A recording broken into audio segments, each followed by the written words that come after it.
Welcome to Acquired Taste Podcast. I'm back. Specifically, he's back. Indeed. It feels good. Well, welcome to Acquired Taste Podcast. We are back. It's your boy, Tech Daddy. It's Dirty D. And we had a special guest with us today. We do have a special guest. We have a return friend of the podcast. We had done an interview with this gentleman actually almost a year ago to the day. Yeah, it has been a little bit. Yeah, pretty much. I think it was like... Well, no, I think we released it like a year to the day. Almost, okay. Since last time we talked to him. But we're here with our buddy Lucas Davila. What's up? That's on top. Yeah. A little what? Thank you. A little applause for our friend here. Thank you. Thank you, everyone. Thank you. Thank you. Yeah. Thank you, everyone. Yeah. Yeah. That one dude, every fucking time it gets me, man. I kind of miss him. You know? I kind of miss him. Well, you haven't been here in a while because you were sick. Yeah. So you left me and Ben alone to do our thing. That was a pretty good episode. Yeah, and I haven't listened to it yet. So well, it comes out tomorrow. Yeah. So you have it'll be news to you and news to everybody else. So give that a listen. Also news, I fixed our merch site. So hit up our link tree. Find the link in there for our Etsy store, or just search Acquired Taste Podcast in Etsy. You'll find our merch. It works again. Buy yourself a t-shirt. Yeah, check that out. Treat yourself. We'd appreciate it. Say Treat yourself. You say t-shirt? Oh yeah, you got it. Yeah, That's you got a what I'm t-shirt. talking about. Right. Boom. You got the original one too, man. Yeah, it's still The looks original fresh. design. That one's still crispy, man. Mine's all fucked up. I think I gave mine to somebody. I think like somebody wanted one. And Yeah. I was like, I don't have it anymore. I was like, wait, I have one in my closet. Hold on. Like, Just off the shirt off your back. I was like, See, listeners, that's what we do for you guys. We will give you the shirt off of our back. yeah, pretty much. I won't do that though. DJ will though. I'm not the one. In Yeah. all fairness, I couldn't fit mine until just now. So Oh, okay, yeah, right. You know, you did say that though, because I do remember when you asked about the size. I was like, we only do, up to 2X. You were like, well, that's my goal. So Right on. Yeah. Fuck Yeah. it. I wear 2X. I get it. It's comfortable, got to be in there. see. But yeah, man, it's we fixed the merch store. The merch store actually does have more than just the 3 sizes now. We can actually go up to I think like 3 or 4X now online. Oh, outstanding. So That's yeah, right. I changed up some things. Some fat kid love. Hey, we have fans of all shapes and sizes. We love every one of you equally. Yeah, we are one size fits all here. Exactly. At least we try to be. So, Then why didn't you have my sizes before? that was year 1 of podcast. We are now in year 2 of Acquired Taste, all right? Yeah, we've learned. Speaking of which, we actually just hit one of our goals from last year. We were a month too late, but whatever, fuck it. We actually just hit over 200 followers on Spotify. So thank you all for your follows, for your likes, Where's the cheers? for your love. And I'll have more announcements, actually. I wasn't done gosh, yet. I'm so excited, though. But, okay. He's getting there. Damn. We're getting there. I lost my momentum now. I'm a fan. Keep this ball rolling. I was trying to. I was 200 definitely trying followers. to. But yeah, we hit 200 followers. Our reviews have been up. We have been slacking, but you have not. So we appreciate that. So yeah, for you all, thank you. And a round of applause for y'all. Yeah. Go for it. Yeah. There we go. Yeah.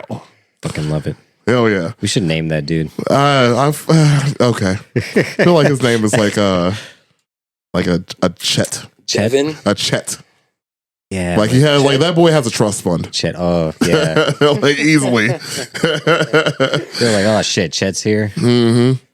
Yeah. So, if you, as per usual, if you are new, welcome to the podcast. We talk about history, some history, a little bit of science. We're kind of funny too. So if you, want to give us a listen for the first couple minutes here, we use a little bit of banter. After the banter, we get into the subject itself, which, like has already been said, we're interviewing Lucas again. Well, mainly DJ is. I'm just going to hear for moral support, but that's okay. If you're a returning listener, welcome back. We've missed you, and thank you for your continued support. And as always, we give you 4 hit kisses. There it is. 4 hit kisses for their support. And prepare for banter. Indeed. What's our question for today, man? You got one? Yeah, I thought of a couple of cool questions, but I thought this one would be fun to ask. All right. Because I don't think I've asked this before. Oh, interesting. What you got? Yeah, because like it's a lot of questions. You know, I don't know. We're at like fucking. We have 89 episodes so far. So a lot of questions, you know. Lots of questions. Yeah. So do you guys remember the first time you ever got drunk, intoxicated? Boy. Ooh. Like the very, very first time? Like there to the zone. Like, yeah, I am drunk at this. Yeah, you know, like, I mean, there's, of course, maybe the first time you've tried alcohol, but the first time where you were like, you're drinking, you know? Yeah, it was ridiculous. Yeah. Yeah. I actually had mentioned it previous time I was interviewed, but yeah, I was 12 years old and I had a 12-pack of Ice House and a pint of peppermint schnapps.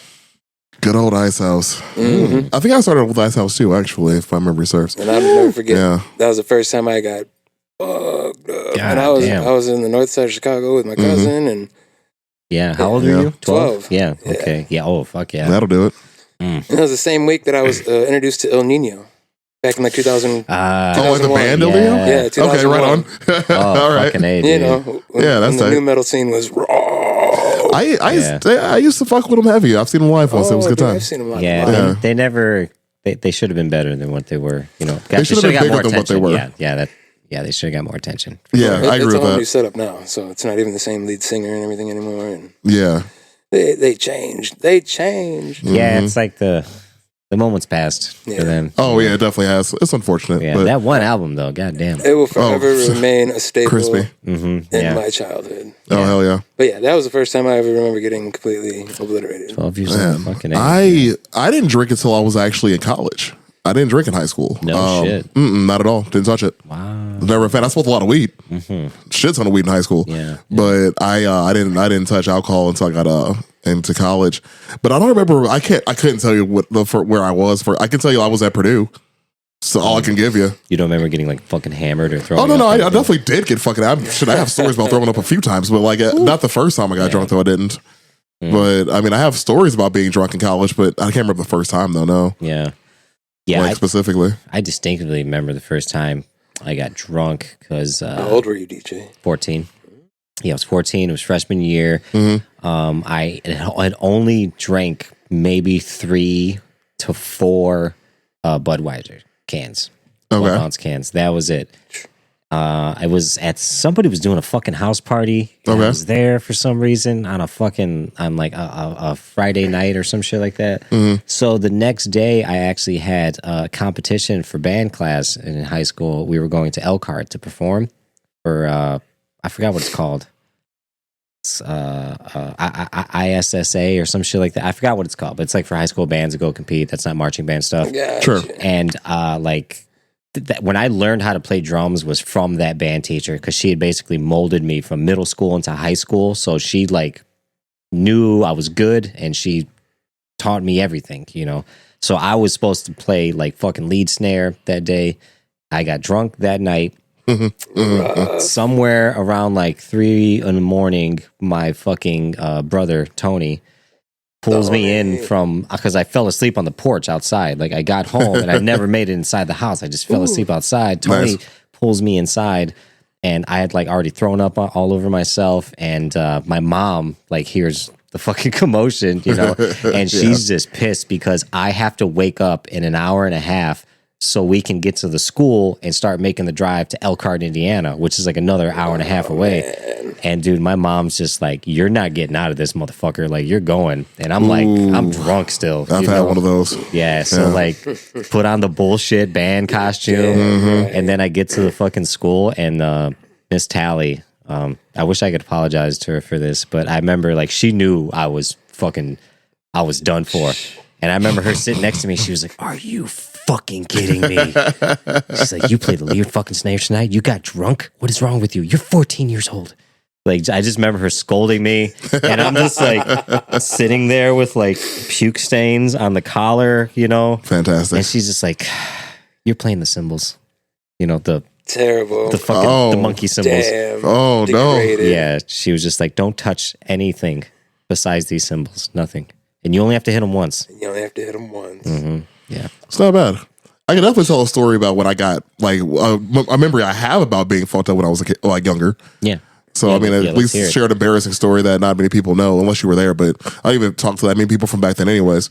So I would have been maybe 19 or 20 by this point. Went to a house party with a few friends that I had at the time, and I was actually in Griffith before I started hanging out here, and I was still smoking weed heavily at the time too. And this is before I learned the lesson of smoke before you drink, not drink before you smoke. Mm-hmm. I learned that lesson that night. Here's how it all went down. So I'm drinking, whatever, having fun, hanging out, and like, hey, you have any bud? I'm like, I had a little bit of bud on me, so I rolled a blunt with smoked, right? So I was already like, feeling a pretty good buzz going on. Then I smoked this blunt, right? And that's when it all went downhill. Like real fast. Oh, it spiraled down to oblivion. Yeah. So like we were with we were at this one girl's house. And I actually still see her here and there. I still like, if she sees me, I'll say hi. And I'm damn sure she remembers the story. She has to. There's no way she'll ever forget it. Okay. And there was this girl whose house it was. This girl that I was kind of seeing at the time, who was best friends with her, right? And so I started spiraling, and it was going bad fast. Mm-hmm. But I'm like, oh man, my stomach kind of feels weird. I think I just got to take a shit. So I went inside the house, right? Now the bathroom was right next to her parents' room. Now, her parents were upstairs, I guess, sleeping or whatever. They knew there was a party going on, so it wasn't like a surprise that they were having people over. They knew about it, but like, we had to keep it kind of calm. Mm-hmm. You know what I'm saying? So anyways, I'm upstairs. I drop trowel. I'm pooping. Everything's fine. And then like, I'm like, oh, I've got the spins. So then I switched positions and threw up in the toilet, right? Pants fell around my ankles, but whatever. I made it in the toilet. Nothing hit the floor. Mm-hmm. I was proficient. Nice. Everything was where it needed to be. However, the problem was that after I puked, I passed out. Damn. With your drawers down. With my drawers down. Now, it's like you were probably like, you felt so proud of yourself for like pulling off that maneuver. Oh, yeah. And then it just like rings out. Flatlined. Crisis averted. Into another crisis. So the girl that I was kind of talking to at the time came upstairs to find me, naturally, and then opened up the door to see the brown eye just staring at you. Oh, God. Right? Oh, my God. Chocolate stuff. So then she goes to get, right. So she goes downstairs to get my buddy who brought me to the party, or had invited me to the party. And he comes upstairs. He's like, dude, what the fuck? I'm like, huh? So I compose myself, obviously. Help me. Right. But like, that's how you know he was a bad friend, though, because he didn't help me at all. He actually yelled at me. Let you sulk in it. Yeah, he scolded me about doing that. I'm like, dude, I'm sorry. I got fucked up. My bad. Anyways. Sorry for living my life. Right. Bitch ass. Anyways. So I might have been 19, maybe 20 at the time this all happened. I didn't know any better, whatever. So I composed myself, I cleaned myself up a little bit. I go back downstairs. I'm actually feeling better. But like, he's still yelling at me. So I left. Like, I just went home. So that's the story of one of the times I remember getting drunk. But that's the worst story I have, though, about getting fucked up when I was younger. Nothing else ever happened to me. That was the one time. That was it. But I learned my lesson after that, though. Yeah, see, I got so many fucking crazy stories of like when I was fucked up and I was cool, but other people were like, nope, he's not cool. I have one of you doing that. I have a few of you doing that. I was there for the earliest DJ doing that. Yeah. Me and him were pioneers for that together in some of them adventures. Yeah. Dude, I had to yabba dabba do his fucking little ass car home from Chicago once because of his ass. Yabba dabba do. Yeah, no, you've seen his car. Yep. And like, I'm not as tall as you, but I'm still pretty fucking tall. Yeah. Put my feet through the damn floor and fucking Flintstone my ass on the way home. Yeah. And like I've been in some situations. You abandoned me in Valpo once. I'll tell you. Abandoned? And yes. Man, there's I'll tell another quick one. When I was younger. I was probably about 16 around this time. And this is when I started really getting into drugs, It was just weed and just lightly drinking. But when I was about 16, then like the pills and psychedelics and all the other shit started coming into play. So I had taken triple C's. And, me and Luke, you guys know what triple C's is. In case you don't know what triple C's is, it was cough, cold, and congestion. Cold, yeah. Cough, cold, and congestion. They were Coricidin brand, and they were these little red pills that had 3 C's on it. But on the back of it, the one ingredient that it had way more than it should have was DXM. I forgot what it's like dexomorphin or something like that. Something like that. It's been forever. But it had like almost more than double like what Robitussin would have. And if you took about 8 of these motherfuckers, you're going somewhere for about man. 8 hours. You're if gone. you took 8, you were good. But if you took the 16, the 16, you'd be there. Yeah, you're damn near giving yourself an ulcer at that point. You might die. Yeah, and not good. We did that like a lot. Mm-hmm. There was, we used to do that almost in a daily aspect, like when we were kids. We're part of the reason why they put a ban on those. Yeah, well, they stopped. Where you gotta have an ID. You had to and be go an behind adult. the pharmacy to get. Right. Yeah.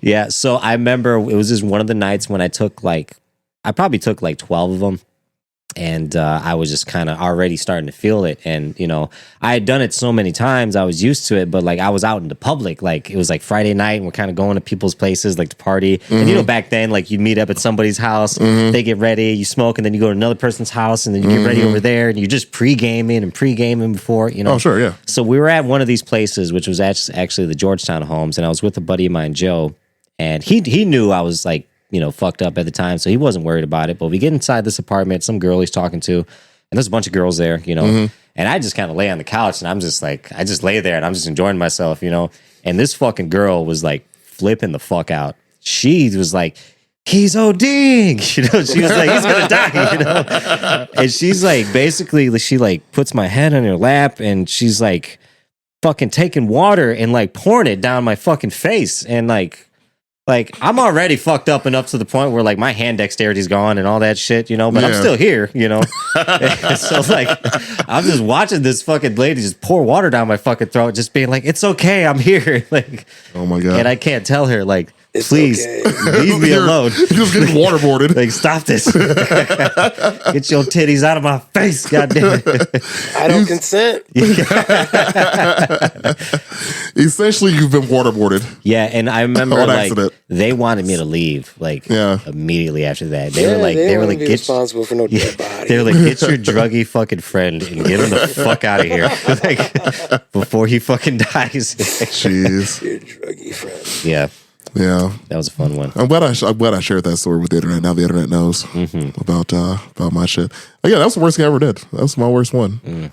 I have funny ones though. We'll tell that another time. Yeah. We'll If you actually, we need to do that on the Patreon. Actually, on the aftertaste, we'll get into some of those stories. Yeah, that'd be pretty. That good one. Yeah. So follow Is us that on after this? no aftertaste. Our other podcast. That's what I'm saying. After this, I'm gonna kick you all out. Like we're doing this shit. Y'all leaving. whatever. Oh shit.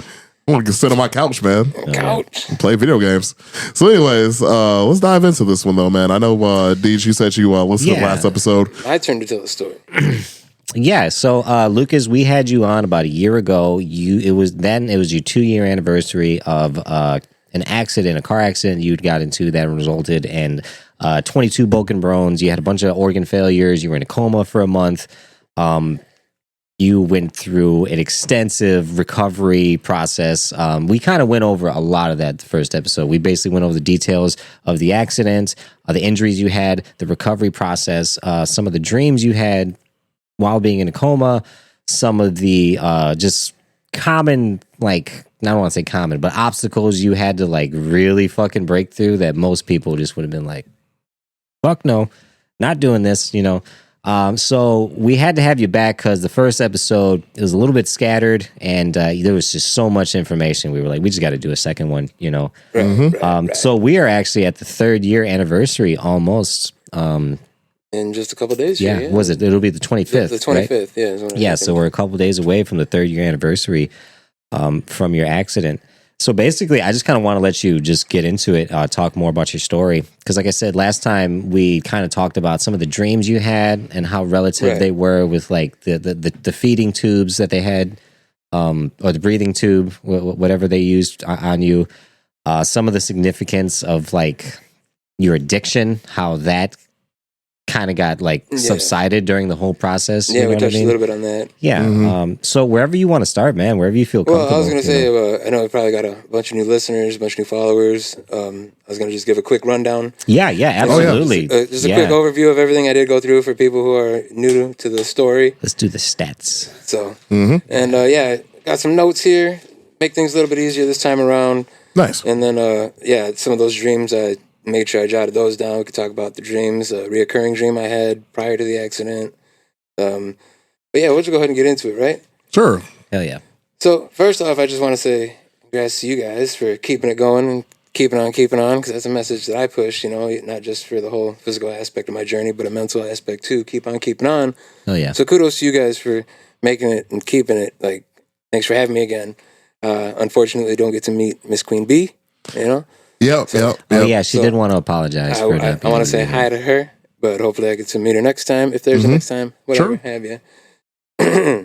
And sorry, I got some notes. Oh, also, before I get started, if I could, I want to give a shout out to two people that I lost. Two big parts of my heart that were part of this whole like journey and inspiration. Like people that were there for me after the accident, they're no longer with us. My concrete mentor, Ronnie Gunderson, he always used to let you know you better act like a fucking concrete guy and don't let the goose get loose. So, R.I.P. to him. He's actually going to be a part of this story when I talk to you a little bit about the situation in purgatory. And then if anybody out there knows what it's like to have an animal, I had my Haku dog. He was almost 12, and unfortunately he left us on September 7th. So, Damn. R.I.P. to Haku dog. Haku dog! So, yeah. I've killed 2 squirrels in his honor in the past couple months. Those little bastards invaded my house, and those 2 were for him. So, I totally understand that. Haku dog. Wow. Hell yeah. Anyway, What can I do? we are 6 days after abdominal hernia surgery at the moment. I had abdominal hernia surgery last week, Tuesday. They cut me open from my sternum down to my belly button. Yeah, that thing looks gnarly. It was a diastasis recti. I found out the technical name. It was a big abdominal hernia that sat above my abdomen. I do got pictures on my site, my several sites. Hackis Prime. You can find me on TikTok, Instagram, Facebook. It's Lucas Davila, and then also YouTube, Hackis Prime. Hell yeah. So you want to check that out? I do show it. I do show the scar. I've been documenting the whole process of the abdominal hernia surgery. Yeah, we're gonna tag all of your fucking. I think B's gonna be making sure that you're tagged for all of your socials and whatnot. I know we had shared your the video that you had for us. Yeah. We shared that on all of our socials. So yeah, that should lead back to you, but we'll make sure that everything else is attached. Oh yeah, and everybody's gonna get reminders too this week. Don't worry. I'm gonna let them know where I was today. Right on. But yeah, a life with a lack of self-discipline led me to eventually a situation. It was January 25th, 2021. Got into an accident. I rolled an F-250, the big boy, 4-door, 8-foot bed, 300 feet into a field. I walked 50 feet from it, face down in the snow. I found out there was more broken bones than I initially thought. Oh. It's a total of 26. All right. So it's a total of 26 broken bones. But I had to get stabilized. That was where this initial hernia had stemmed from, because my organs had got so mashed up in the accident. When they got me to the first hospital and they had to stabilize me, they had to cut me from my sternum to my groin, put my organs back in place, and then use packing to keep everything where it should be. And then when they, stitched me back up, that's where the abdominal hernia eventually came from. Was through the healing process, the abdominal wall wasn't strong enough, and when I started standing up and walking again, so that. Jesus Christ, that shit's just all jumbling around in there like a fucking... So that's where that whole abdominal hernia came from, like, to start with. But after that, I spent, like you said, a coma for a month. I eventually had to learn how to walk again. I got a lot of titanium in my body. Broke, what was it? I got the little list here. and you had like a double collapse fucking lung. You had, that was like all types of like organ fucking failures, man. Like, here, let me get through this real quick. Right? Yeah, get the list out. Where's my list? Where's my list? All right, face down in the snow. Yeah, they transferred me to the nearest hospital. They stabilized my insides, as I was saying. Then they transferred me to a trauma center. My vitals crashed on the way there, so they had to resuscitate me. They couldn't airlift me to Chicago that night because there was too big of a storm happening. They couldn't airlift me to Chicago, so they brought me to Champaign, Illinois, where that was the closest trauma center by ground. I'm still finding little pieces, like I said, about this whole situation with my broken bones. I mentioned the femur before, the hip, pelvis, my kneecap, that was out of place. The 5 vertebrae, 13 ribs, my collarbone on my right side, my left shoulder. Those 2 things specifically are still broken and out of place. The shoulder's separated, just hanging out right there. I think I showed you guys last time. But you can see yeah. You're still like moving around and shit. And then, the right side, you can there's no collarbone. There's no, how that's supposed to be, ridge. Yeah. Yeah, there's nothing right there. It just floats. But I've managed to kind of get over that hurdle. I'll let you know about that. And then, I had one broken toe. One little broken Was it your pinky toe? No, unfortunately. It was the equivalent to my index finger. Damn it. Yeah, and on the right so foot. Yeah, not the big toe, but the... and that's a hammer toe now because they didn't fix it. Oh. Yeah, so... Damn, it's like you literally got bitch slapped by the hand of God. Yeah. Like, he just kicked your truck. I think I need to be set straight. Yeah, that's fucking wild. I need to be set straight for sure. But let me see. Where am I at now? Aside from being resuscitated on the way to the trauma center, like you said, I had the double collapsed lungs, and that did eventually develop into double pneumonia, which I had overcome. I still have a destroyed right oblique. They don't have anything to attach it to at the moment. But after this surgery, after I heal up, they're going to rescan me. Hopefully they can reconstruct me a right oblique. That's your right flank, your love handle, for anybody who doesn't know. Okay. And that's where where your liver sits. So my liver has a tendency to pop out above my pelvis from time to time. I could push it back in. Makes a real funny noise. It hurts right now when I push it back into place because of the surgery. After they pushed all the abdominal wall back in. It's a little bit tighter in there now. Tight like a tiger. I feel like it's always going to hurt when you push an organ back into place. I mean, I'm not a doctor, but... It hasn't not hurt once. I mean, it's just like, hey, where you going? Right, dude. Right. I mean, because I have a fatty liver and that thing hurts, here and there when I'm just sitting around chilling. But that's because I make poor life choices. Yeah. Poor life choices. Anyhow. Anywho, as you like to say, right, Tech Daddy? Hey, man, anywho. You got it. Yeah. I can only go off of what I have pieced back together. So little by little, like I was saying, being in the coma for a month. During that coma, they had tried to reconstruct my hip first, my left hip, and I coded blue after that one. And that was, I think, January 28th. It says right here, January 28th. Wow. So then they tried again February 10th to start repairing the right side. And I had caught sepsis during that time, like in between the surgeries. I had caught sepsis. If you don't know, that's the blood disease, kill you, take you out. But after I got over that, and they got me together, they were able to finally do the final surgery. They said it was February 17th was the final surgery to put me back together. And then they were able to finally let me relax enough to hopefully bring me back, which I came back about a week later. I can't remember the specific day, but it was somewhere at the end of Black History Month, around the 25th, 28th, something like that. But I explained that last time. Yeah. But where else are we? The breathing through the tube. We mentioned that. Breathing through the tube, having to have my esophagus. There are even times still today where if I get my cardio going, or like if I right now talking a lot, I gotta really push it through my throat hole just to breathe and take a breath. And, so that's another constant reminder of things that I've endured. But But what else? Getting to the point where I woke up. Oh, that's what I wanted to say. Yeah, I remember waking up a little more vividly in the past year. So that was something. It's almost like I remember being brought back to. I went through all these the dreams, and we're going to talk about it shortly. And I went through a transition of different consciousness, and then it was purgatory, and then it was hallucinations, and then it was waking up back onto this realm of reality. Yeah. So I kind of got like more of a chronological timeline of how that transpired in my subconscious while I was in that coma for that month. So you said recently you just started remembering more. Yeah. Does that happen often to where like just things just start randomly coming back? Or? It honestly is dependent on how much time I give those thoughts. Oh, You know, like the more I dwell in those thoughts and try to search, the more I eventually do uncover. wow. And I got a memory almost like a steel trap. I remember a lot of things from the past. I got memories from 2, 3, 4 years old, and memories of growing up. Yeah.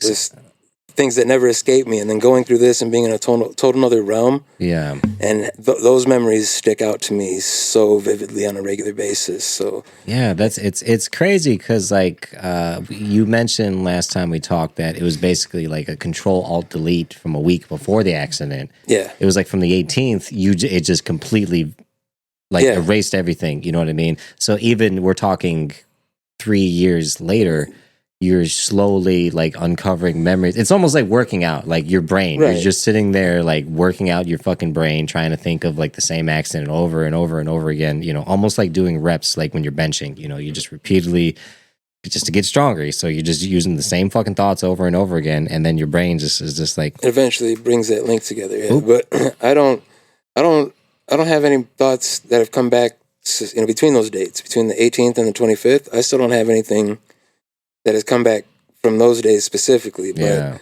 like I said, waking up, I remember that more vividly. I remember just what I was going through, what I was feeling. I remember even what was on TV at the time. And I think that movie had like a big, a big effect on how I perceived things when I was waking up. What movie was it? It was called Fallen. The Fallen, stars Denzel Washington. Oh. It was like made back in like 96 or something like that, 95. I never watched it. But them 90s Denzel Washington movies, man, those were the shit. It was intense. Yeah, it was about... You weren't fucking with Denzel, man. In the 90s, he was beating the fuck out of everybody. He still is, man. He still has He's never been in shape. But that man fucks people up, man. Dude. He's never been in shape. He's always had arthritis. He just looks like old and depressed. And now he does. He was a handsome man. Yeah. He still was, handsome in his own way, I suppose. Right. So what's the premise of Fallen? It's this dude. He witnesses a murder, and the spirit that was inside the murderer was able to go because it was a demon spirit, and it was able to transfer from body to body through a small touch. So like he had to search down as it was jumping from person to person. He had to catch the spirit and eventually somehow put it down, and yeah, I remember. I don't think I ever watched it, but I do remember it. But it was weird because the way that I was waking up while watching the movie, like the way that there was like this spirit present, it was almost like something had guided me back. Like I could almost call it like the angel of death brought me back. How he takes you, he's only just like the messenger. Yeah, he's the one to bring you to where you got to go. It's like it's also his job to bring you back. So how does that feel though? Because you said you were waking up watching a movie of that's the premises of this demon who's jumping from like body to body, and then here you are coming back from some kind of like different world, different dimension. Right. So there was a lot of things that were running through my head at that time. Believe you and me, and the way that I just kind of interpreted it was I was allowed to come back. I was allowed to come back. Like whether you believe in divine intervention or not, something was like, it's not time for you. Okay. So it was more of a feeling that you just felt like, okay, it's almost like the coming down from a roller coaster. Oh, wow. Like if I had to put a feeling to it, it was almost like the coming down from a roller coaster, but in more of a relaxed state. Yeah. Okay. Yeah. I like that. And then coming to and then looking around, and I was in the mitten and strapped down and, where's my dick? Yeah, where's my dick? Yep, that was a real thing. Terrible. Yeah, that's because like it's confusing to me because like I've woken up from some good ass sleep and just been like maybe confused where I'm at for a second, but that's like the gist of it, So like I can't imagine just kind of waking up like living a different life because the last episode we had talked about all these dreams you had where you like lived in a village and or you were in somebody's apartment, like different scenarios. Yeah, it was an apartment people, complex. Yeah, there was another one that was. Yeah. It was almost like I was living different lives. Yeah. In different realms and different realities, and almost like there was lessons to be learned in each one of these as I was going through it. But then there was also dreams where I wasn't a different person. I was still me, but in an alternate dimension. Mm-hmm. You know what I mean? Because some of them I was someone else learning life lessons through another. Mm-hmm. But then in other aspects, it was like when I broke my leg in an accident, and then at the hospital they dropped a machine on me, and then that's how I broke my hip. Yeah. So like, no matter what the timeline, you were still destined to have like this accident. Yeah. But in like alternate dimensions, it's just different. It all happened in a different way, in a different format. Just, of the infinite possibilities of the ways you could have broke your leg. Right. But then, in of course, this realm of existence, I was lucky enough to have all of them all together at one time.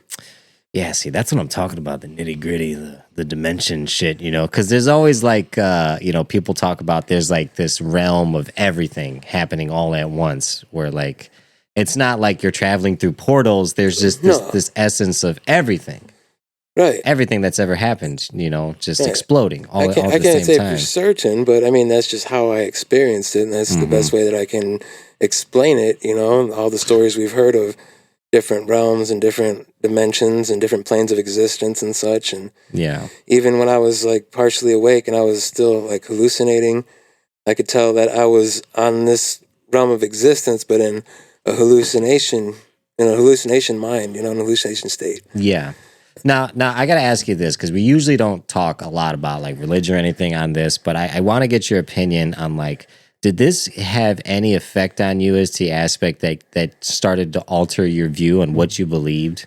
It was definitely a spiritual awakening, to say the least. I never was really like a devout Christian, or even though I was raised Catholic, I didn't practice it, and I was baptized, but that's to the extent of it. And I never really followed suit with religion specifically, out of respect. Out of respect, a lot of times, yes.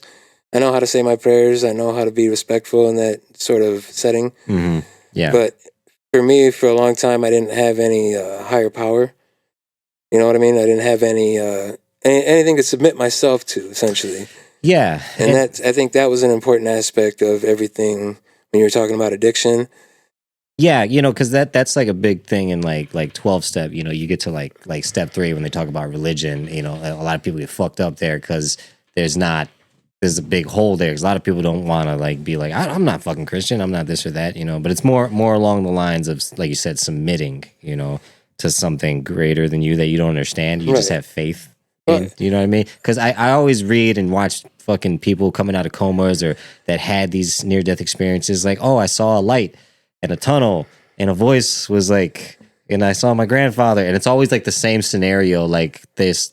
But I firmly believe it's because their whole life they've grown up probably with some type of religious background. So in their subconscious, this was their end. This is what they've created their whole life to be. What happens when you die? I think that's something similar to that is what I experienced in purgatory.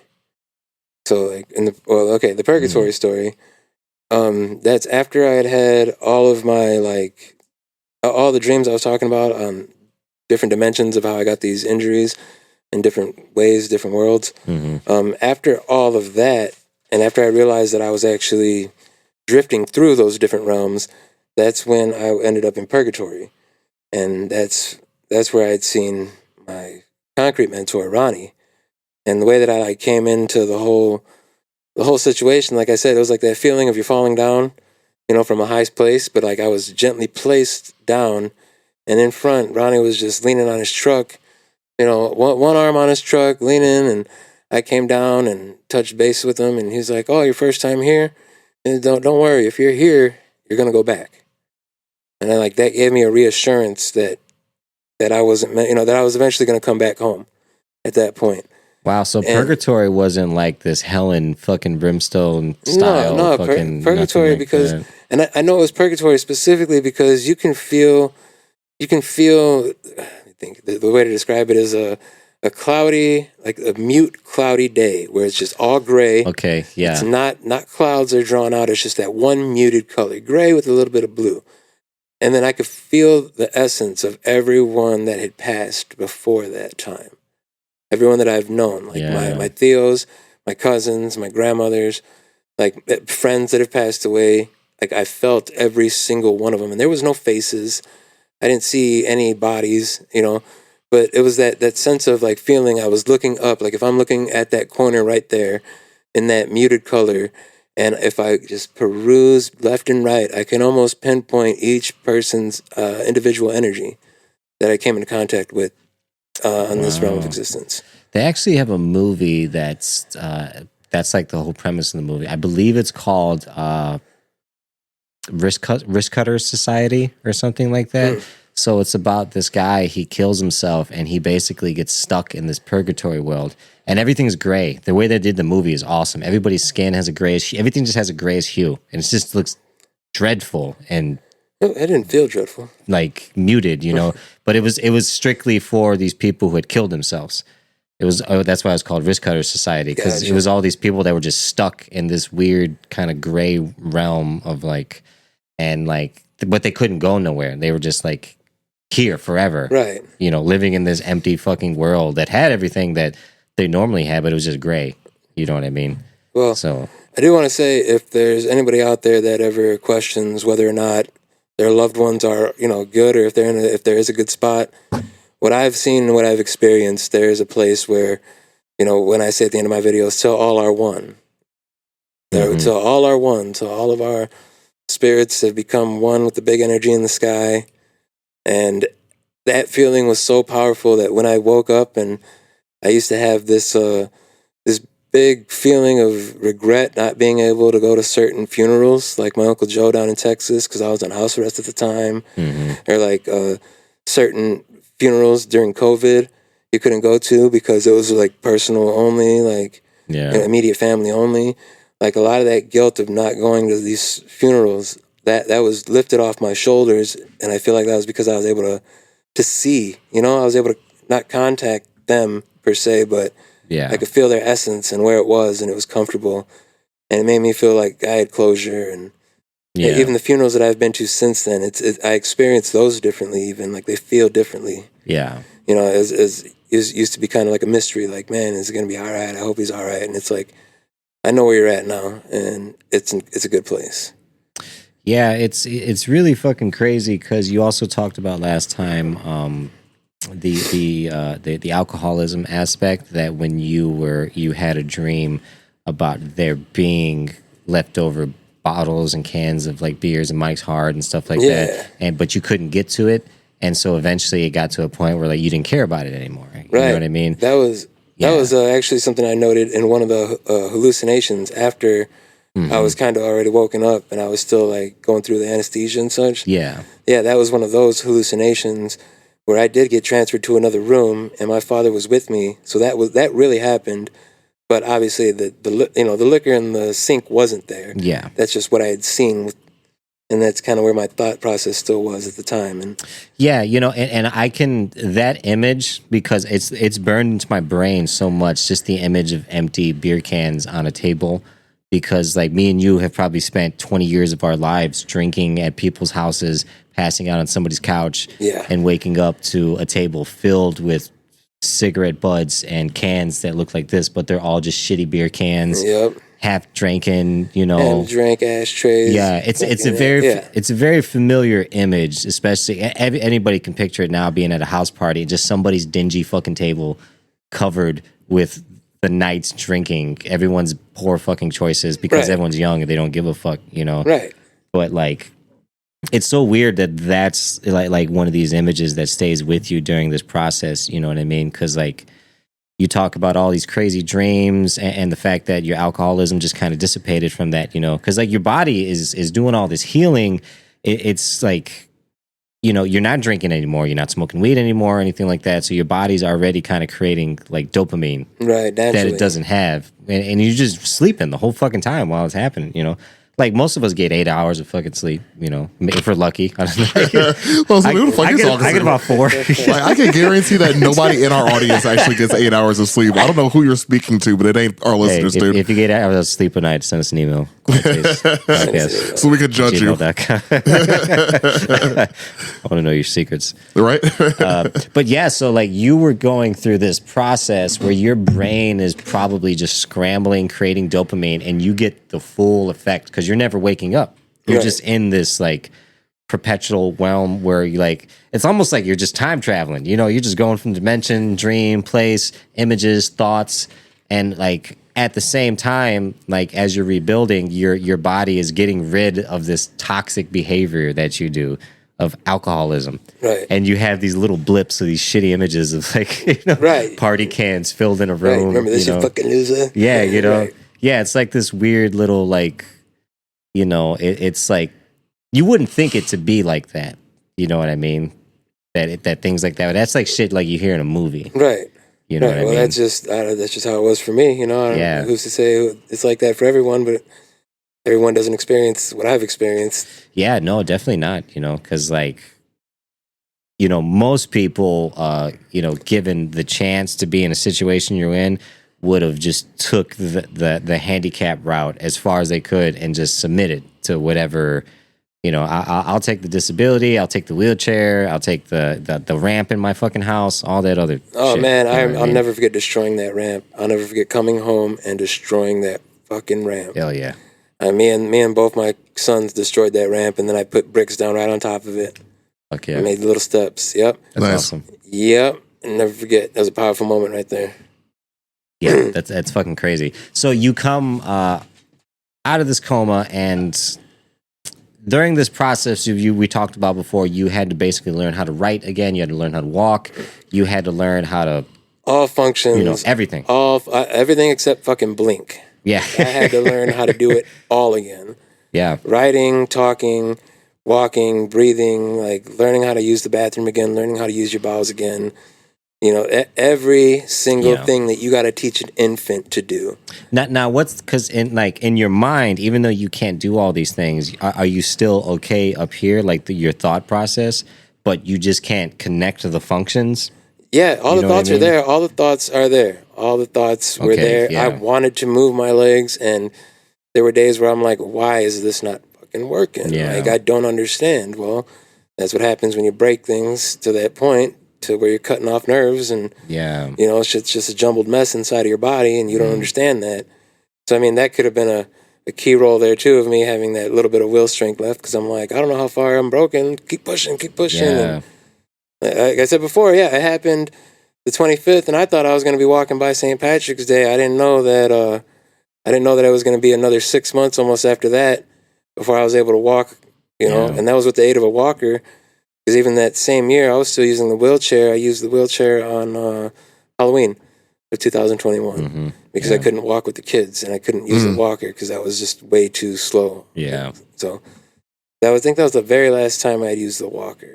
Or the wheelchair was on Halloween 2021. Man, that's got to be a crazy experience, because you're still here upstairs, but you can't necessarily communicate or translate everything you want to do to your body, because your body is just figuring out everything. And you just woke up from this fucking time travel experience that you just did across the universe. Right. You know? Across the multiverse. So, like, I imagine you probably were just pondering and had so many fucking questions about life. When I woke up, when I was woke up and I was conscious, because I guess, you know, a couple times I did wake up, I was violent, and that's why I had the mittens on. But when I did wake up and I was conscious, I was really calm. I was really collected. It was almost like it felt good to breathe, because you know how when you're on vacation and you get that jet lag, and then you just finally get home and sit on your ass. It was like, man, I'm finally back in my body. I'm finally back in this realm where I belong. And I could tell, because even when I was waking up, I was having those hallucinations of being at different hospitals and such. And so it took me a couple different tries before I was like, oh, this is my reality. Okay, 10-4. But just coming back to it was a big relief in itself after hopping around for that long. Yeah. It was definitely an experience, man. And it's something, like I said, nobody really gets to enjoy and then come back to tell. And even then, you go through so much that it's hard to describe, because describing other dimensions, other planes of existence, you almost sound like a crazy person, you know? Yeah, there's a certain point where most people check out of the conversation, you know, when they start hearing stuff like that. As soon as you start to get into anything out of the normal, they're like, whatever, you were just dreaming. Yeah, like, it's crazy dreams. But like to be having dreams while you're in a comatose state, you know, that's got to be something. Yeah, because actually, you don't mind, I want to bring up something I was talking about before. I had mentioned before, but we didn't talk about reoccurring dreams. Okay. So there was a reoccurring dream that I had for years prior to this accident happening, and at first I used to correlate it with. Here's one of my drunk stories that we were talking in the beginning. Mm-hmm. Used to have this 1993 Chevy Beretta GT. Ooh, I remember. Oh yeah, I remember those cars. Right? The handle on the fucking handle on the side. Had yeah, it had 2 doors, right? Yep. 2 doors. Yeah. Honeycomb wheels. Mm-hmm. It had the purple tinted windows right out the factory. Me and my boy one night, we decided we're gonna get shit faced. K-Dog, whoop whoop. Where you at, my dog? You know what's happening right now. We decided we need to go get gas, but we had an empty tank, and it was fucking 3 a.m, and the gas station was on the other side of the lake. But we justified it that we needed to go get fucking gas for whatever reason. So we found all the change we could, took the Beretta to the other side of the lake. As we're cruising down, me and my drunk ass friend over here, he starts grabbing my steering wheel, jerking it left and right. And I'm like, dude, let go of my fucking steering wheel. Let go of my fucking steering wheel. Dude, let go of my fucking steering wheel. I punched the gas. I said, I'm not letting go of this fucking gas pedal until you let go of my goddamn steering wheel. And he said, all right, bet. I said, all right, bet. Train tracks coming up. Mm-hmm. Nice little fucking 5-foot tall ramp. We took that bad boy probably about 85 miles an hour and shoved this transmission straight up its own ass. I managed to have control of that whole thing. Little Beretta just. I managed to have control of that. I never forget. I went out a couple days later and I used the wheel, the measuring wheel, measured 36 feet from the tracks, and that's where the big gouge, the freshest gouge mark was. That's some freaking Dukes of Hazzard shit right there. And we remembered it. We coasted down. It died at the stop sign. We couldn't get it into gear. We left it in the ditch. We walked back the other way to the house because we didn't need to go to the gas Which station. song were you guys listening to? Did you guys have music? I can't playing? even remember at that point. Oh God! It could have been anywhere from like Cottonmouth Kings, ICP to All That Remains, Slipknot, Mudvayne. Like we were probably on just some wild shit. I just try to picture the song while you guys are fucking midair. But so this one listening to Freebird. The reoccurring dream situation, I always correlated with the black Beretta. Mm-hmm. And in the reoccurring dreams, I was always in a black vehicle, whether it was a Monte Carlo or like one of the those 80s vans, those big vans, or even like a GMC Safari. Mm-hmm. There was another time it was a Colorado, even though I did have a blue Colorado. This was a black Colorado.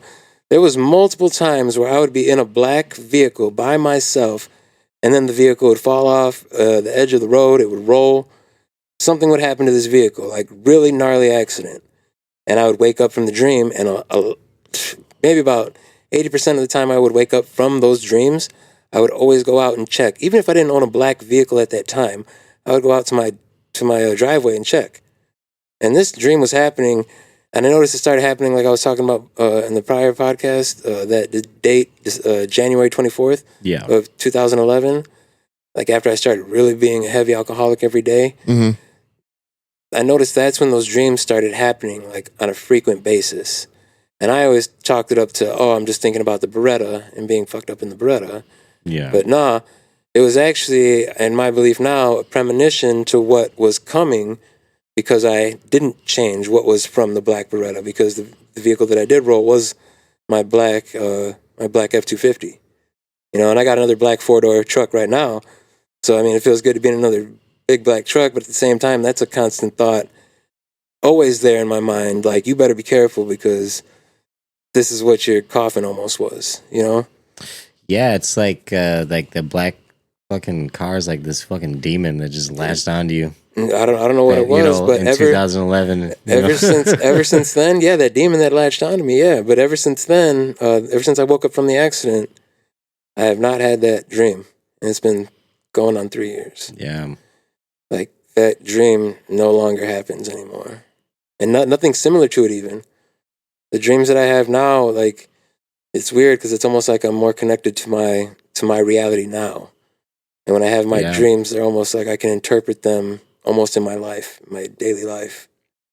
Yeah, I mean, especially because, like you said, 2011. None of us knew shit at that time. No, we were like 21, 20. Yeah, 22. Somewhere around 22, somewhere around that age. Around then, we didn't know a fucking thing. I remember firmly like like me and you talked about the triple C's a little bit earlier. We were like, we always loved to push it to the limits. We were doing way too much, but we used to take pride in the fact that we could do a lot and still be okay and come back all right. and handle it. You know what I mean? And I remember us thinking that was like a thing, like a badge. Like a badge of honor, yeah. To be like, fucking, like, I remember, like... Oh, yeah, you better bring 2 fifths to the party because one's going to me. Yeah, it'd be like, oh, I could take a bigger rip of the fucking gravity bong, or I could do this more, I could take more pills, or I'm still standing. It was almost like a competition, and then when you weeded the weak ones out, the strong ones were there, and you were like, we can party harder now. Yeah, you're 7 a.m. drinking fucking Coors Banquet. You know? Right. Or some nasty shit like that. Coors Banquet coming down from some fucking triple C's or some Molly or... So all my fucking organs hurt. Whatever. Yeah, you know, and it's a place, like, I know so many of us, and maybe you guys listening can relate, that we've been for a long time in our lives, to where this was like, wasn't out of the normal to just...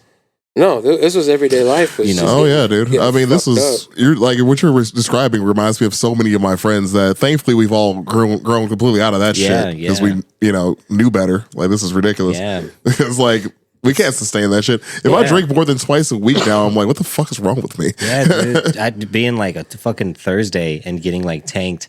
Or house parties, or beer pong in a basement, and with some dirty ass fucking cups, and you know. Oh, dude, we actually drank the beer out of those things too, man. After the I'm ball pretty sure hit that's why I never got COVID.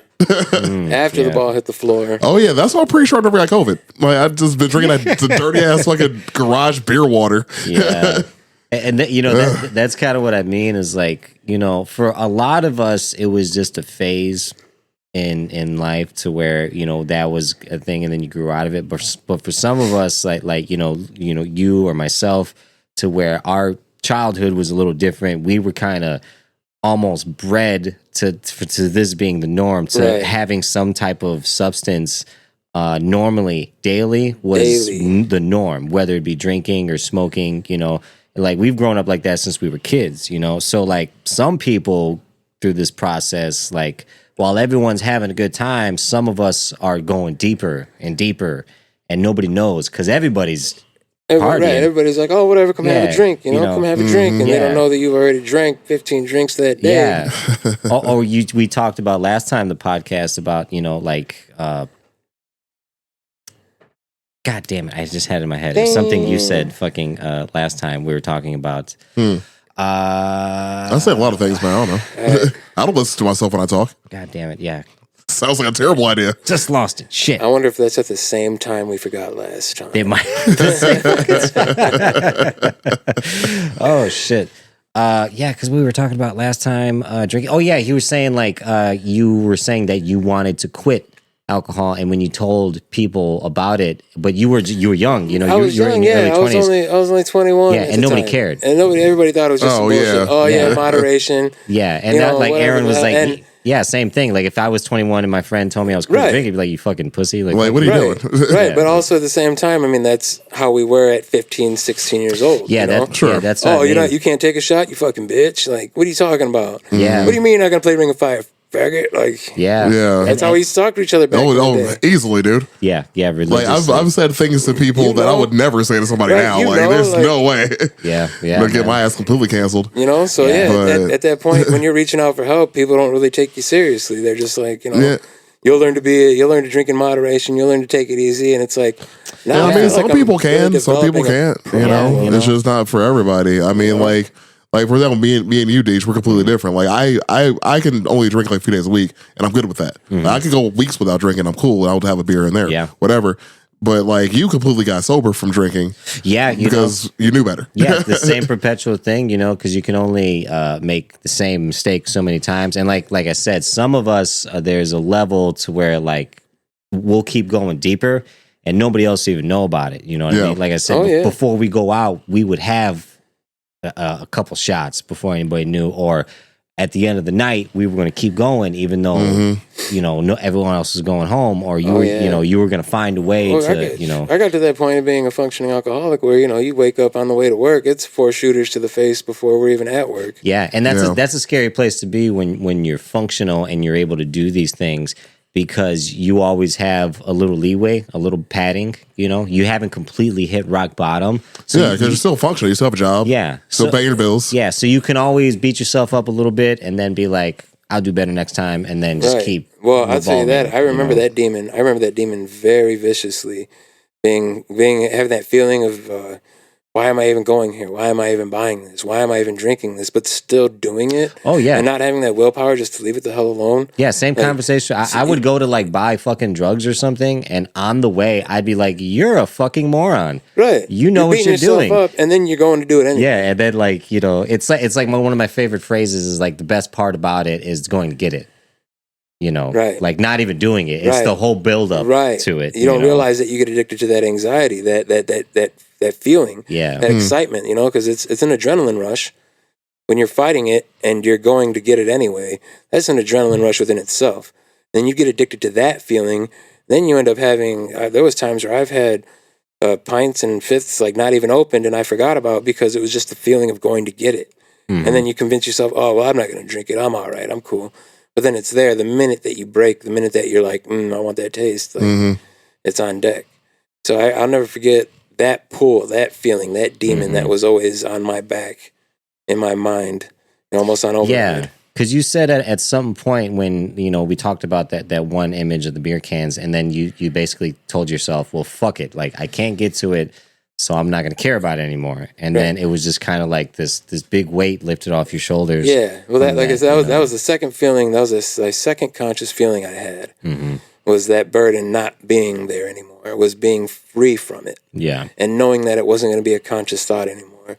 Like they tell you in AA and such, always be prepared. It's just for today. But it's like I think there are some out there that when they feel it, when you have that spiritual awakening, and you unlock that heavy weight, and it's not there anymore, that you're, because there's been so many times already in these past 3 years I've been tempted, and I've been, I can't lie. There's been times I thought about it, thought about doing it out of spite, and then you're like, what? Like, no, you fucking idiot. No, what are you experiencing right now, every day in your fucking life? You know what I mean? There's reminders everywhere, so I can't just escape it. So it's the minute that the idea even comes up in my head now, it's immediately combated by you. No. Yeah, and I think a lot of people don't realize when you do things like drink alcohol or do stimulants, particularly stimulants, is that your body only has a certain amount of dopamine that it creates a day, and when you use that dopamine, like it has to recreate it the next day. You know what I mean? Right. So you can use up all of your dopamine and then some when you're using a stimulant like alcohol, cocaine, something like that. It'll burn times 3 the dopamine. So the next day, you're only going to be able to recoup a little bit of that. Right. Because like your recovery time is going to be down. So every single time that you do that, you go on these benders, you drink for a couple days, and then you follow by 2 days of depression, it's because your brain literally has no fucking serotonin. No. It has no dopamine. There's nothing there. And it's trying to recreate it. And in that time, you're not sleeping, you're fucking, you're laying on the couch, you're groaning, you're hungry, everything fucking hurts, you know what I mean?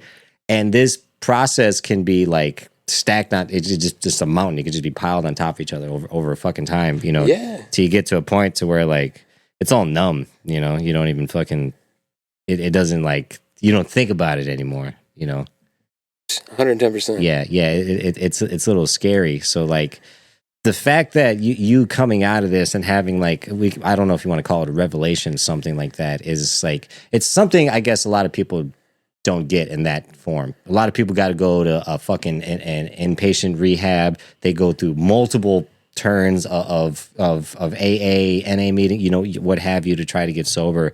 They never really hit the wall. Life never really fucking sets them straight. You know what I mean?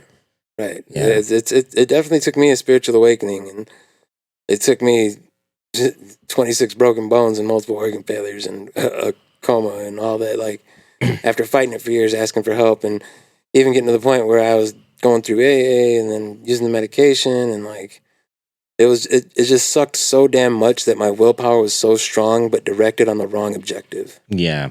Do you ever think that if the accident hadn't happened, that you would still be stuck in the same circle? That goes back to that dream that I had told you about last time, that when there was a mix-up, there was a similar name, a similar guy in the dream that I had. Yeah, I remember that. And then he was supposed to get his plug pulled, but they were going to pull mine. Mm-hmm. But then I woke up at the last minute, and they pulled his plug. That would have been the guy that would have been surviving. Wow, okay. Like, that would have been the guy still living if I hadn't made it through the accident. Yeah. You know what I mean? Like, or if that accident never happened, that would have been the guy still. Yeah, I like that. I like that, because then it's like, why even think about that? Yeah. That person's dead. Yeah. You know what I mean? Yeah. Yeah, that's cool. I fucking like that. So now that we are a year or 3 years past the accident, so let's start by saying, after you do the recovery process, after you kind of learn to talk, walk, shit, piss, fuck, all that fun stuff all over again, you know, now you're starting to, like, you got this new fucking juice behind you. Now you want to fucking do something, you know what I mean? So you start this TikTok page, you start working out, going to the gym, because they told you weren't supposed to do all these things. They told you couldn't do all these things, you know what I mean? So then you fucking hit TikTok, you start doing daily fucking videos, working out, you know what I mean? Kind of walk us through that process, what that's all like. Well, I wish I did it sooner, because then I would have had a lot more footage of me being in the wheelchair and the walker and such. But it all started happening at the very end of 2021. I don't know. It was actually off of Snapchat. I was doing a lot of Snapchats at the time, and then a lot of people were like, "Oh, you should do this, you should do that." So I started looking into it, and eventually started sharing on multiple platforms. And then the first time I ran or jogged, like that recording in itself, not only was it beneficial for me because I was able to look back on it the first time I ever jogged. Like, I broke down pretty hard in that video, but it also was like, there is a reason here for me to share my story. You know, if I'd have just been hanging up on the couch and been like, oh, look at that guy, he survived, but now he's disabled and on the couch. Like, who gives a shit? So, like, that was one of those angsts to get me to start sharing little by little. And, like, the way that's all evolved, you know, I got the most followers on Facebook right now, and that's where I use my name, Lucas Davila, at. It's yet to be changed. I don't know if I'm going to change that, but the Hack is Prime everywhere else, and just recording the whole process. Recording, I want, like, to show, because this whole situation is going to take off eventually. I don't want to just be your average mediocre guy out there. I want to be a world's strongest man at one point in my life. Mm-hmm. So what you see now in the healing process is still a very small and in the beginning of it all. And even though, like, currently I can bench 225, squat like 185, and deadlift 255, even with all the injuries still, I plan on getting stronger, like, even after that. And all this right now is just the beginning of that process. So now that I'm finally getting a little bit more pieced back together, I'm hoping to improve in all aspects of the weightlifting and getting strong, just because I set myself a bar already, and I already got this mentality that I'm already driving, and that was everything I wanted when I was younger that I never strived for. And now that it's almost too late, I can at least be the world's strongest man in my own world. Yeah.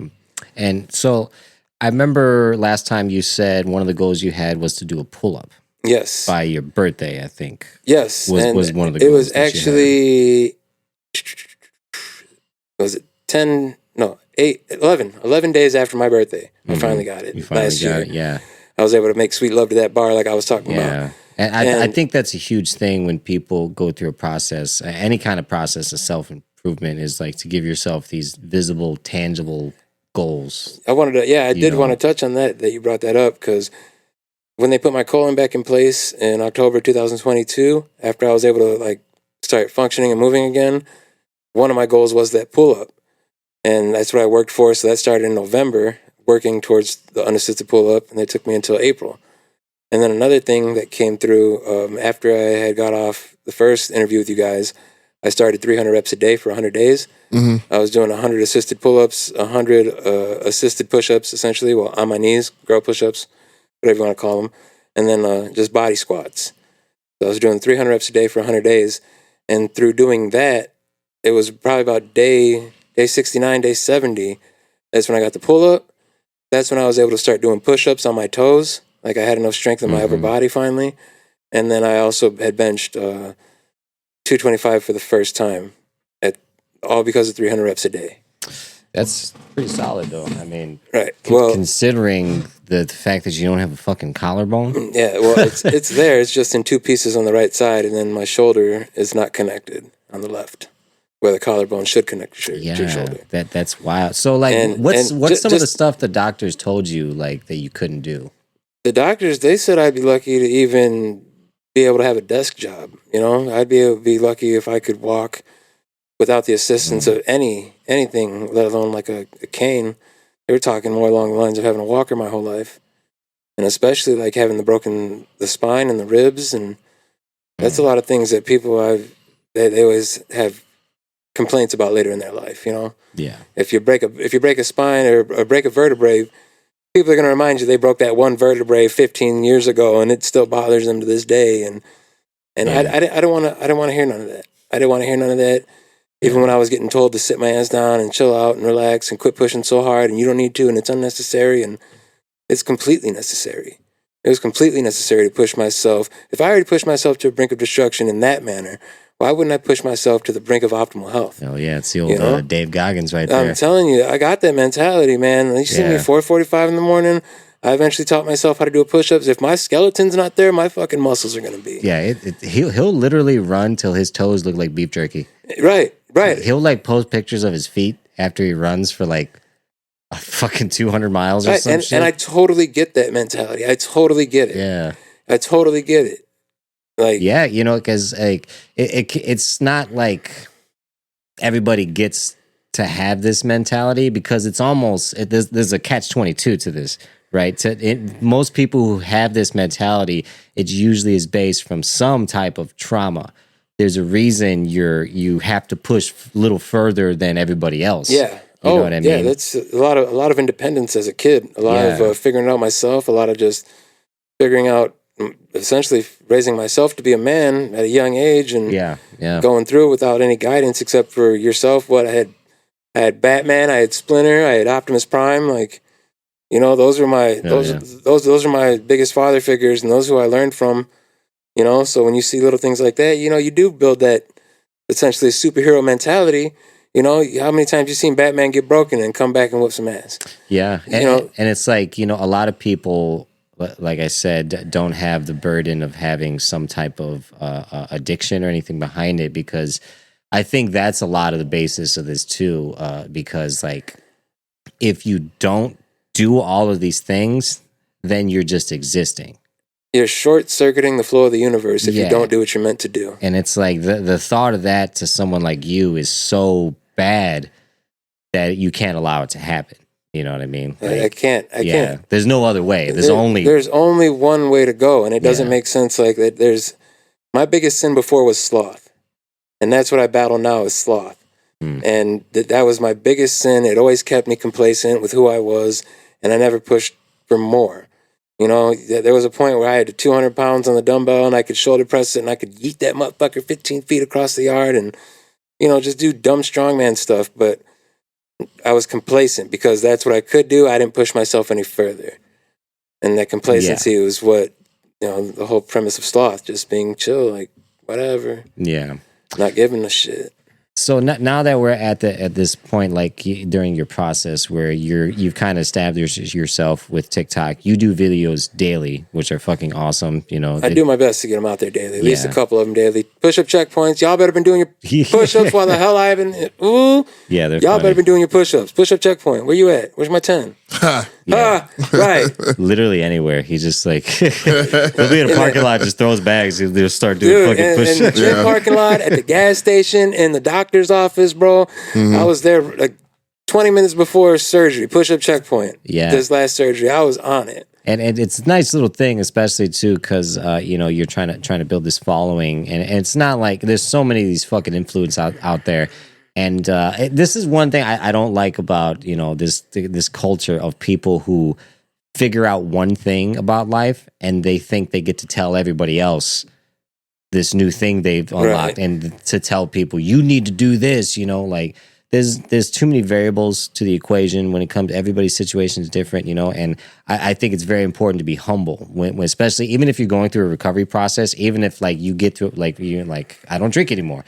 that doesn't have to be anything to where like all of a sudden you have to be like a spokesperson telling for everybody, it, right. be like, this will fix you. You know what I mean? That's something I keep to myself. I don't really put that out there. You know, if I'm offered alcohol or liquor, you know, I don't drink. I'm sober. Like, you know, Yeah. And it's just that simple for me. It's just that easy. Yeah, that's I love your thing because it's just a simple like let's do some push-ups, you know, a real quick thing, and it could be like for some people 10 push-ups could be the start of their whole fucking journey. I started doing push-ups on my fucking knees with these broken bones, with the abdominal hernia the size of a football. I would put my phone down on the ground while I was scrolling through reels because I would catch myself getting lazy on the couch. I'd find a reel I would like, and the entire reel I was on my knees doing push-ups, looking at the reel. And then it would change, and if it was something I didn't like, I kept scrolling until I found another one, push-ups, and I would set myself a number. And after that, I would get my push-ups, and like I have it written down, like I said, last year, right after this, when I did 300 reps a day, before that, I made sure I was able to do 100 squats in one day and 100 assisted push-ups in one day. And I was able to do 100 assisted pull-ups in one day. Like I made sure of all those things, and then I slowly combined them. And once I combined them, I came up with that little challenge. And that opened the gateway, like I said, to everything that it did, the bench press and the full push-ups and now the pull-up that I hope I fucking get to keep after I'm healed up.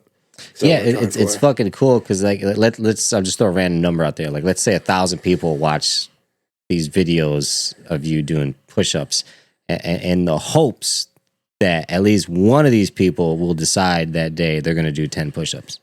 And then maybe the next day they'll do another 10. Dude, it's been... And maybe it'll be 20. It's been a huge honor to have the people that have tagged me in push-up checkpoints on TikTok. Hell yeah. Or people that have sent me them through Messenger, my homies. Through people that have tagged me in Facebook, like push-up checkpoints. People that comment on all of my things when they tell me, hey, I'm here with you. I just did my 10. You know, if you can do 10, do 10. If you can do 12, do 12. If you're only doing 8, do 8. If you can do them on your knees, on your knees. If you're doing them incline, do incline. You know, push-ups, they're for everyone. They're life savers. Push-ups are life savers. Pull-ups are life changers. Yeah. And that one, shout out to the therapist for that one. Yeah, it's big. I'm a firm believer of that. Like, even if you are going to make small improvements, like you should probably just start at 1 instead of trying to jump to 10. Start at 1. Maybe tomorrow you get to 2. And people, not. You know, just start on your knees. If you can do 10 on your knees, then guess what? Do 15 the next time. Then do 20. And once you can do 20, then try 1 push-up. And if you can only do 1 push-up and that's it, back to your knees and finish your set out. You know, it's just something so simple. Yeah. The small progressions. And from starting with a 1 pound pink weight in physical therapy that I couldn't pick up at all, to the point where I can now like farmers carry 300 pounds across the gym. Like it's all possible for anyone. It's just simple. It's simple, but it's not. It's simple in the sense that here's your directions, go and execute it. It's applying yourself mentally that's the most difficult part for most people. Oh yeah, it's like anybody going to the gym. You know, you can get the membership financially. You can do it real easy. You can work out for a couple of days, you know, and then it could just dissipate because like it's all you. You gotta drive yourself to the gym. Right. You gotta go in the locker room, change, and then get on the fucking treadmill. Well, the hardest thing is getting through the front door. Once you're in the door, you're fine. Yeah, at least for me, at least. Once I'm in the front door, it's easy. No, we're doing push-ups before the front door, dog. Gym entry fee, 10 push-ups, dog. There's snow on the ground out there, man. You can fuck off. You better not be like that guy commenting on my shit, bro. Just go inside the gym. Quit making the gym harder. I was like, I got a special push-up checkpoint for you, motherfucker. Oh, yeah. Called him right out. Got to hit him with some positivity. Oh, positive. I said, get the hell off my channel. Yeah, I don't want that weak-ass shit on my channel anyway. Good. Keep your ass on. Unfollow me. Block me. I don't give a... Oh, shit. Well, that's, you know, a part of the internet that I love and hate at the same time. It is a godless place. I love it so much because it never disappoints. Dude. But at the same time... Fuck you. Because if you're doing anything, the internet is going to... I love it. When, fuck you. For anything you're doing, no matter what you've been through, fuck you. Somebody's out there just to remind you that you're still human and you deserve to be told, fuck you. And you know what? I like to play with it. Yep. Because the past couple people that have done it, that have tried to call me out, oh, what the fuck's that form? Oh, before you try to say get hard, you got to get hard first, soft boy.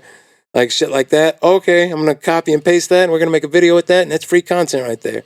Yeah. Thanks. Now I get to play a role real quick. oh yeah, stay hard. Look at this, man. Fucking floppy arm, like hernia, push-ups. Fuck you. Show me proper form. Where's your fucking video? Like, Yeah, check out this kidney juice video. right, exactly. This motherfucker make beet juice out of his goddamn colon. Hold on. You know I keep that motherfucking. You got the bag on you? That shit looks like a goddamn. Oh, there we go. Yeah, that's my blood bag. It's my blood tube. It does look like beet You have juice. $1 and a blood tube. $1 and a blood tube. The things I do. Yeah, so we should talk about that too. The surgery you just recently had. So you've been posting videos of the recovery of that because you just had this surgery. Less than a week ago. And yes. that video, the fucking hernia you had was like the size of my head. It's the size of a fucking NFL football, bro. Yeah, that shit was huge. That was pretty big. I made a video specifically about my thoughts on that damn thing before and after the surgery, because if any of y'all know what it's like to be a fat boy, I was a heavy set dude for a long time in my life, on and off. There's a couple times I cut down, like doing concrete, like over the summers and such. But for the most part, I rode with a pretty heavy set. And after being 400 pounds before the accident, like it was almost stuck in my head that I was a fat boy. And then through the recovery process, when the hernia developed and it started bulging out, my girlfriend said that she can see all the changes, the physical changes, but all I could see was that fucking hernia and that big bubble and my big ass stomach still. And then, of course, looking like forward, I don't have that right oblique. So whenever my organs are popping out, I can still see a big ass love handle right there.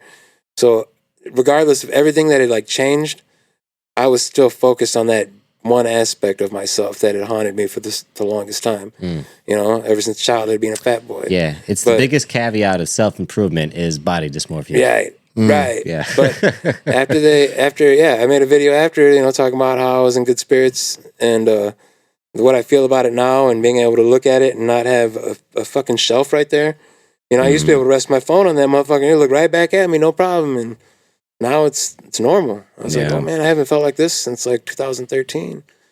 You know, it's been a hot minute. What's the healing process? How long is that going to take? They said 6 weeks before I get to any heavy lifting. I can't lift anything more than 20 pounds. Yeah. So that's why my smart ass went to the gym on day 4 after the surgery. And Hell yeah. I was only lifting 17 and a half pounds. Yeah. Bikes and weights. You know what you should look into is the whoop strap.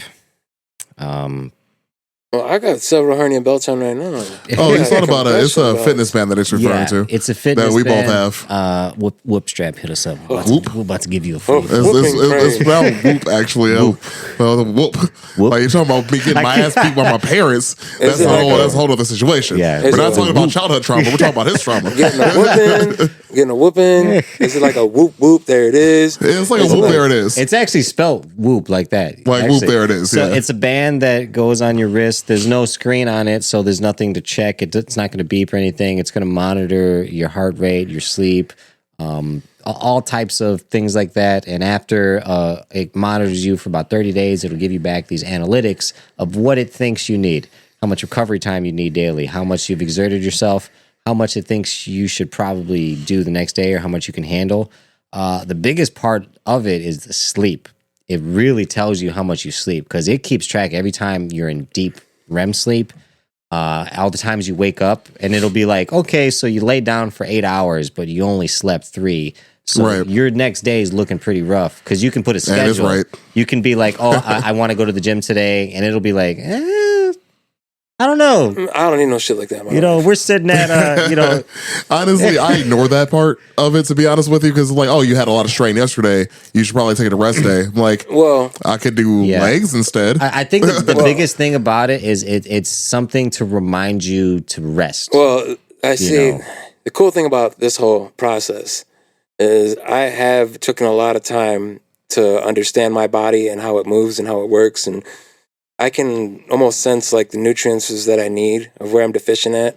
And I can tell when I need more rest. There are days where I don't get up and I don't go to the gym at 4:45 in the morning because I need that extra couple hours of sleep. You know, you can tell in certain aspects it's not all right to push yourself because it's more detrimental than helpful. Yeah. So I've had nothing but time to study how my body works. You know what I mean? Nothing but time to see what diets are more beneficial and how certain diets affect me, like the intake that I have, the way caffeine works on my body, like I've had nothing but time to study myself in different ways, more than just lifting weights. Yeah. So like, yeah, I understand what you're saying though, because it would be, but then that thing probably be telling me to go back to sleep all the fucking time. Because I'm almost like an insomnia. Oh yeah, my sleep is for shit half the time. For shit. Yeah, I'm interested to see what it would just give you back after a 30-day, because it doesn't give you nothing for 30 days. Right. For 30 days, it just monitors. Yeah, you got to wear it for 30 days Yeah. straight. I take it off when I showered, of course, but other than that, I slept in it. And then it'll everything. give you like a full thing. It'll be like, so this is how you've been living your life. This is kind of what we suck. think you need to do. Do better. You scrub. You piece of shit. Your mom hates you. But it also recommends workouts too, which is pretty cool. I like that. Like we're like, oh, today if you want to do like, what do you want to work on today? It'll give you like a breakdown. Like here's what you can do for workouts for this certain body, like muscle group or whatever. Right. Yeah. And there's a ranking for the state you're in. There is a ranking for the state I'm in. That's a nice little motivation. See, unfortunately, I am actually injured right now. I pulled a fucking muscle in my ribs, so I can't really move too well. This guy. It's not fun. Anyways, so I haven't been to the gym in shit almost a month now, and I was in the top 1,000 for Indiana, which I felt pretty fucking good about. Damn, not no more.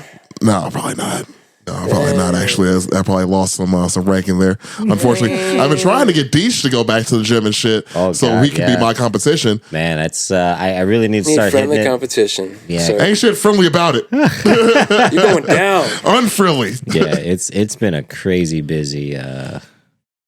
It's been like a busy year. This past 2 months, Dude, has been it's like not even fucking, 2 months. We were like 22 days into this year. It's been crazy. What the fuck? I've recorded a full album already. I already played a couple shows. It's been it's been a little busy. Must be fucking nice. Must Yeah. be fucking nice. One of the many I just started things. being able to breathe again properly like last week. Fuck you. Yeah, me too, man. Just from not being sick anymore. Okay, so Lucas, take me through, let's say, a daily process for you. So I'll remind some of the listeners, you have a family. Yes. You got a whole ass fucking family. You're not just a ass family. You're not just a dude by himself. You got a whole fucking thing. So take me through a process of a day through your life. From when you wake up, you go to the gym, your videos, coming home. Like what's one of your days look like? All right. Well, we recently restructured a schedule, because I've been having to put more self-discipline in place. Mm-hmm. But for ever since the beginning of the new year, things have been pretty good. We wake up in the mornings, usually about 4:00. Got to make sure you go to bed by 10, because 6 hours minimum of sleep is usually what's required. Yep, that's important. 6 hours minimum. I try to do. Wake up at 4, get myself together, heat up the truck, get a protein shake ready, hit a push-up checkpoint. Right before we even leave the house, hit a push-up checkpoint. Oh, you're in the motherfucking driveway. No, we're in the kitchen. Oh, hell yeah. Yeah, we're in the kitchen, dog. Sometimes if I'm excited outside, but in the kitchen. Are the kids up with you too at this point? No, or? not right now. Not Okay. at that point. That's almost like my alone time, my serenity. Okay, yeah. So like I that, wake up, get myself together. We get to the gym by 4:45 in the morning. So we make sure we do that. You'll hear me say, bubbles equals stairs only, because bubbles and stairs only is a very significant thing. Mm-hmm, yeah. After learning how to walk, we no longer took the escalator. Yeah. Learning how to come down the stairs, bubbles equals stairs only. Even after this abdominal hernia, I almost took that elevator. I was like, nah, dog. Nah, you owe it to the people. But after that, it depends on what day it is. Wednesday has been chest and back. Wednesday and Thursday, chest and back. Tuesday and Friday, arms and shoulders. And then Wednesday is always legs, and Saturday legs are incorporated, but it's also a partial free day. Like me and the one I call the therapist, shout out to him.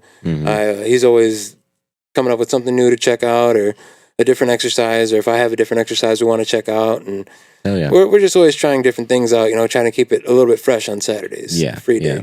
We also get a little extra time to ourselves. It's a good 3 hours. I mean, we're not just sitting around dicking around. We're sweating our bullets off. Yeah. Because we're getting that whole weekend workout in, so that Sunday could be a legitimate rest day. Yeah. But depending on what day it is, and then after that we get home.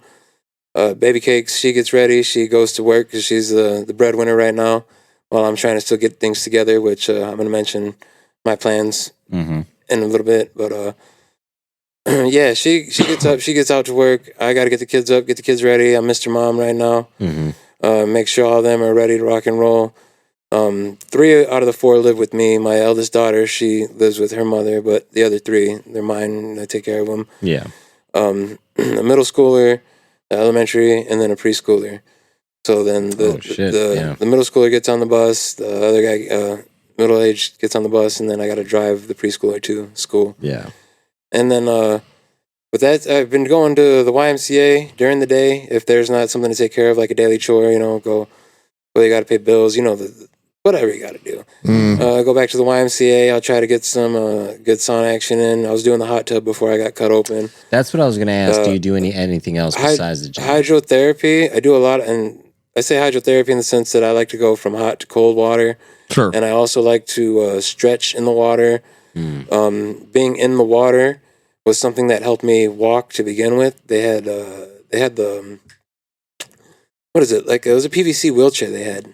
Okay. And so it can be submerged in the water. Yeah. So you transition yourself from your own to that one, then you can wheel off into the shallow area, out to the deep, and where I was able to stand up out the wheelchair and learn how to walk again. You got that athletic recovery, man. That was most that athletes be using and shit there. Yeah. If they blow an Achilles, they try to walk again. If you know how to utilize it right, So get in the hot tub, do my stretches. Like I think I could surprise you guys with how limber I am for a 6'3", 300-pound fucking dude. I don't want to find out. Yeah. Oh, girl. I'll show you right, girl. Let me put my leg up on this table, girl. Look, man, there's some things in this world I'm not trying to see. It's one of them. All right. I won't show you these hip flexors. Thanks. Maybe show DJ later. But I have been able to, I can touch my hands behind my back. That's one thing I can do on both sides. But yeah, that's then I go back home, usually around 12. I have my own lunch, or, between 11 and 12, get home. I try my damnedest to eat like almost a dozen eggs every fucking day. No shit. A dozen eggs, at least 8. With the price of eggs? The price of eggs went down, dog. It's only like $1.30 now. Oh, that's not bad. Right. I can live with that. I stocked up. Yeah. Because them shits was like $5, man. $5, right. You can own a chicken in most towns and cities. Most. In North. They don't produce that many eggs. They need a lot of chickens. No, you need a coop. Right. But yeah. Like, ever owned a chicken? You can have chickens in Hammond. You can in Griffith. I'm just saying, like, this is not the point I'm making here. You need a lot of chickens to produce that many eggs. I didn't know eggs were going to get y'all this excited. The price of eggs was ridiculous, all right? This is a talking point. Is it bringing you back to the toilet paper that was all gone back in 19? You just used my bathroom. You see how much toilet paper I got in that bitch? I didn't have that issue again. Stocked. I am not having that issue. I refuse. He puts his finger down, sir. I remember all you motherfuckers. 30. Right, we have the Required Taste podcast as a beef with all you bitches. All y'all bitches. Squat up outside. You know what it is. Top hands. I didn't forget. We will never forget. Never fucking forget. Anyways, I'm sorry. Go on. Anyway, yeah. After our dozen eggs, after we get that down, I've been trying my damnedest to get more self-discipline in the sense that I'm writing a book. So I've been trying to put more thought into writing the book. It's essentially an autobiography. Sure. It's explaining my life, the things, the kind of crazy things that me and DJ grew up with and experienced, and oh yeah, dude. All the way. You want to hear a funny story I remember real quick with me and you? So you were talking about your Beretta. I don't remember if we were in your Beretta, but we were hanging out in Cedar Lake, and it was wintertime. And we were driving down 9 Mile, and you were like, check this shit out. And he just like hits the fucking gas hard as fuck and turns off his headlights. And like, it's like fucking 2 a.m, and all you see is the snow, and it looks like you're flying through space. Yep. It was amazing. And I was like, this is dope, but we're also like fucking 16 flying down the road in this Beretta with no headlights in the middle of fucking winter. The Super Ninja Mobile. Yeah. Oh yeah, I've done that several times because it looks like you're going through. No, see, you got to be there for the experience. You need the purple tinted windows so you can see the way that the moon is reflecting off the snow. The purple tints. You need to have the chrome on the dash, the blue chrome on the dash, with the blue lights and the purple lights from your stereo system. So you just went to AutoZone and said, "Give me that shit." Oh, and it was nasty. The Transformers. My mom worked at AutoZone, and I got all the discounts, bro. I know where you got that shit from. Yeah, you're damn right. The only 2 colors you could get was blue. It's true. Damn right. I remember. I was there. Yeah. So, yeah, that was one of the crazy stories I just, Times it's like with the us just Ninja not Mobile. giving a fuck, just like, oh yeah, you know. yeah. I taught too many people that trick. Oh man, yeah. Terrible. Well, as long as you're going through hyperspace, man. It's cool as hell. It's cool as fuck. Oh, dude, it was cool as hell. He knows, that's why he remembers. Yeah, and 9 Mile in Cedar Lake, if anybody's familiar, it's just a really long fucking... It's a long, straight road. It's got cornfields on each side, and when there's snow and the moon out, it's a divine essence that you're pretty much flying in for a second. We don't recommend you do this at home, by the way. Please don't do this. Don't do this. Gotta put a disclaimer out there. Like, wait a minute, don't do this. Please don't do this. What are we talking about here? Yeah, we were young and dumb and on a lot of drugs. After going back home, right, eating my eggs, I feed the animals, feed the cats, feed the dog, feed the turtle. We got to go pick up the girl from preschool and then see the kids off the bus between 2 and 3. And then, of course, after that, usually that's around the time I like to take them to the YMCA. They open they have daycares over there, 2-hour free daycare. So I try to get the kids to the daycare so they can interact, socialize. Bring the boy with me. I was having him work out when he has the angst to work out. Other than that, he'll go and play basketball or whatever else they have going on. He'll roam around and BS with the other kids that are around. So, and I get to usually get an extra workout in, something if I missed, if I want to do. If it is arms, I get a little extra set of arms or such. Or So that's the second workout of Which one do you go to, by the way? The one in Hammond or Crown Point? Crown Point? Yeah. Oh, the nice one. Yeah. Ooh. Yeah, fancy. Pinky's out. Yeah, Soft Lake. Yeah, I don't get lucky to have the workout, the second workout every single day, but most days I do get it. Yeah. And a lot of times I don't record it.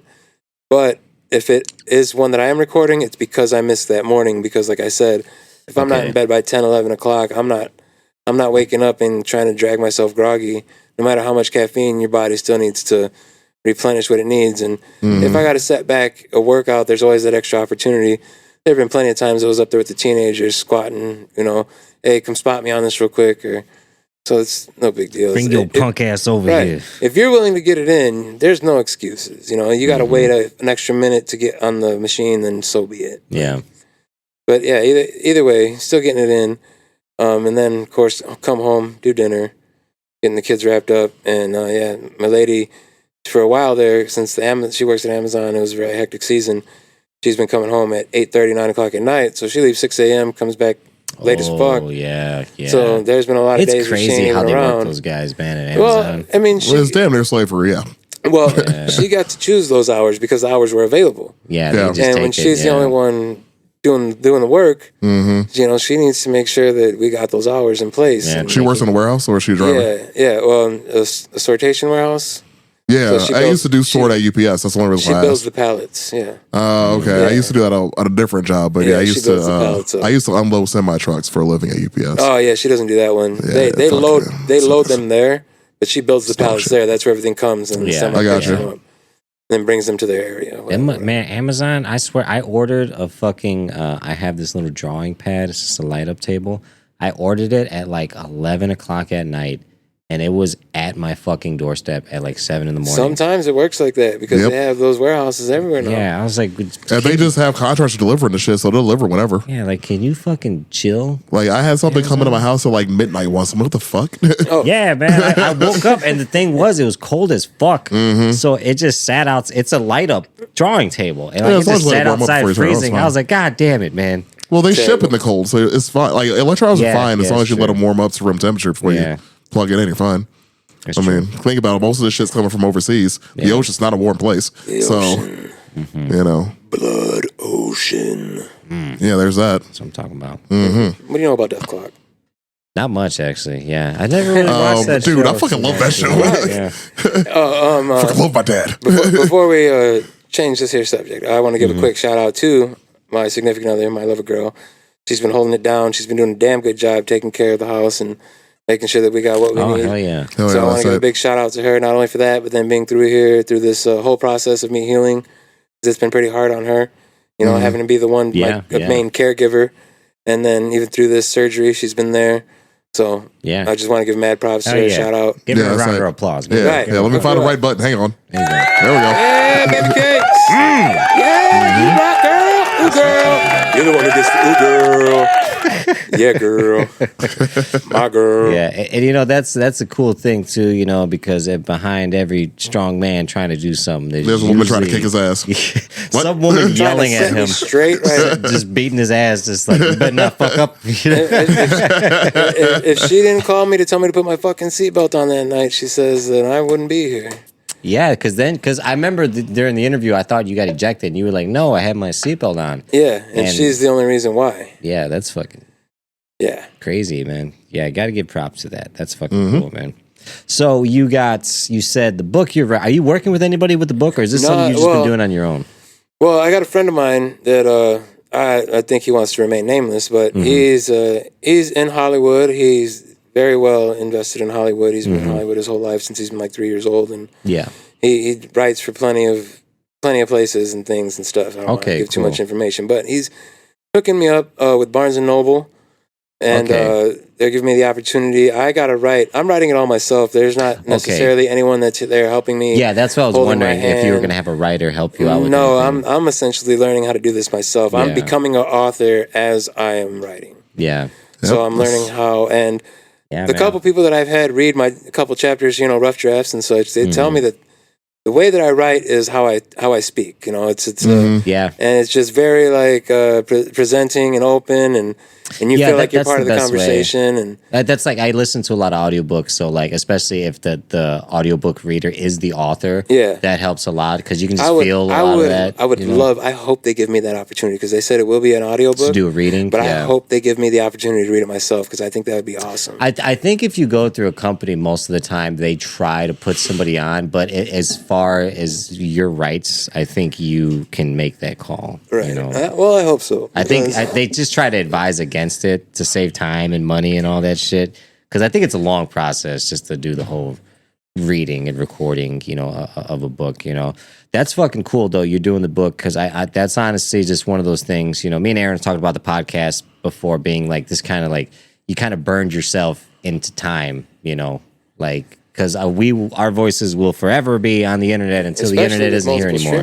Well, I mean, it's on all the streaming services, and as long as I keep paying for it, it's going to be out there. Yeah, but that's the thing. Even on Spotify, even if it stops, those episodes are always going to be there. Like, it's not going to... Oh, no shit? Yeah, like if... I thought it was just unhosted after that. Yeah, whatever. Dude, all my fucking bands I've ever been in, like 3 of them are on Spotify. Like, nobody's paying to keep that page. We just can't release new shit, Fair enough. So it's like we're just kind of burned into, fucking space and time. You know what I mean? Yeah, that's true. I mean, I have one of my books is somewhere on my bookshelf. I don't know where.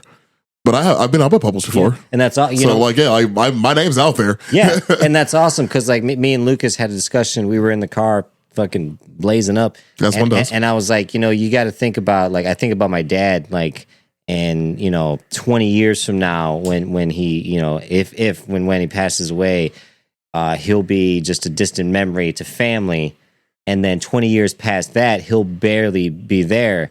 And another 10 years past that, he's virtually erased from existence, from time, from anyone's memory. He doesn't exist anymore, because like, I don't talk about my fucking great-grandfather. I don't know his name. I don't know anything he did. I don't know anything about anybody before my grandparents, So I think about that often, like, eventually there's going to come a point in time where no one's going to mention your name, and you will cease to exist in the fabric of time.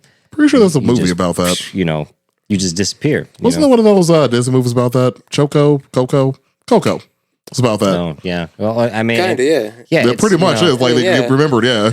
You got kids, you've seen that movie. Remember me. You know what I'm talking about. See, that's crazy you even bring that up, because like that movie specifically had a huge effect on me while I was in that whole subconscious place. I mentioned that last time. Mm-hmm. Yeah. Where like, those vibrant colors, the vibrations, the waves, it almost kept me from breathing and speaking. Yeah.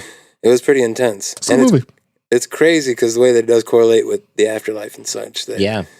See, me, in my mind, I'm such a deep thinker and conspiracy guy. I always love to think of things like this, is that any thought you've ever had in your brain, no matter how crazy, or it that means it has existed. It may not be in this realm of this plane of existence, could be in another dimension, but like, if you've thought of a song or a noise, it's been created, it's been done before, somewhere else. Yeah, I get what you're saying. Yeah. You know what I mean? So like, I don't know, man. It's just really, really fucking cool that you're able to like take all of this negativity, and even though it appears to be placed on you like in all different forms of life, in all different dimensions, like it's almost like you were destined to be put down as far as you can, just because of the fact that you were able to get back up. You know what I mean? Right. And silly, because that whole process of the mental part of it, it really came natural to me.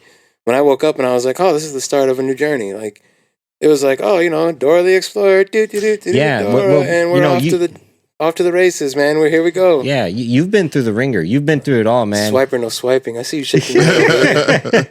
You've been through the ringer. You've been in places where you can't turn the lights off. They tell you when to go to. You've been. Oh yeah. You've been in all types of capacities to where like you just basically had to be like, okay, well, we got to start over.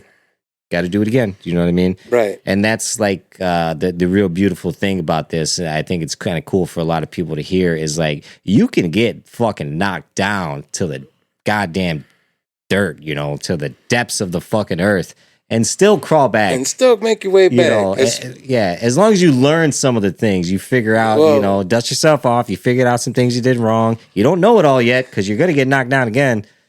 So there were lots of things in life that had put me down and try to keep me down, and I, if I didn't go through as much as I went through and live the life of abundance that I lived because of the not only trauma I went through as a kid, but then the turmoil I put myself through as a young adult, I don't think I would have that nonchalant mentality about it like the way that I do now. You know what I mean? It would have been a bigger distress for me if I wouldn't have been through so much previously. Yeah, no, it's almost necessary. Like I don't think anybody's success story started off with fucking my parents sent me to a really good college and there's a lot of them actually. I got a really good job. I mean, look at all the damn trust fund kids that have multi-million-dollar companies right now. I guess any like I think of idols that I think of, like any of my favorite actors, comedians. Usually, most of them were like, I was homeless, or like I fucking like one of my favorite stories is John Witherspoon's, where he was like he fucking drove from like Ohio all the way to LA, but got stuck in Vegas because his car broke down and gambled for 2 years. You know what I mean? But like he basically was like just put it all on the fucking line. Was like, I'm gonna do whatever the fuck it takes, to get that fucking thing. And that's just not a lot. That's not something that a lot of people are willing to do. Especially faced with, let alone the smallest inconvenience. Because a lot of people could, like, like it could be snowed outside. But like, well, I'm calling off today. I'm not fucking going in, Dude, I wake up somewhere like, you know what? Nah. And I don't work. Shit. That's why I have sick time. We're scratching windows off. We're going to the fucking gym. We're heating up trucks. We're jumping them if we have to. Dude, and like I work from home. Right. I will wake up like, ha, you thought, and roll my ass right back over. Nope. Yeah. And live your life. And I don't want to say like rolling over. Yeah. And then playing video games after that. Good boy. Because my life is not made to work for the man. I don't work for the man either. I work for this man right here.